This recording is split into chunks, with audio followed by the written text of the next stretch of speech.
Күлтегін жазбалары түркі халықтарының ең көне жазба ескерткіштерінің бірі. 8 ғасырда тасқа қашалып жазылған тарихи әдеби мұра. Орналасқан жері қазіргі Моңғолия аумағы. Орхон өзені аңғары. Күлтегін кім?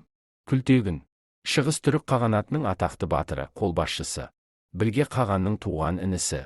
Елтеріс Құтлық қағанның ұлы. Жазбаның жасалу уақыты 732 жыл Күлтегінге арналған үлкен жазу. 735 жыл Білге қағанға арналған жазу. Тоныкөк жазбалары 716 жыл. Жазу ерекшелігі. Көне түркі руна жазуы оңнан солға қарай жазылады. Тасқа қашалып түсірілген. Әдеби тілде, көркем стильде жазылған.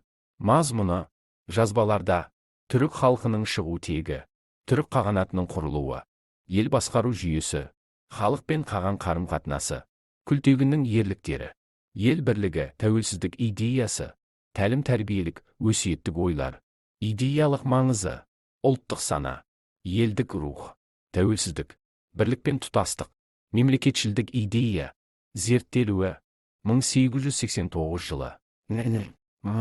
Ядринцев тапты.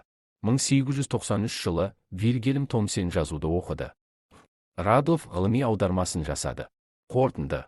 Күлтегін жазбалары түркі өркениетінің рухани темірқазығы, мемлекеттілік пен ұлттық сананың мәңгілік символы, бүкіл түркі халықтарына ортақ тарихи мұра.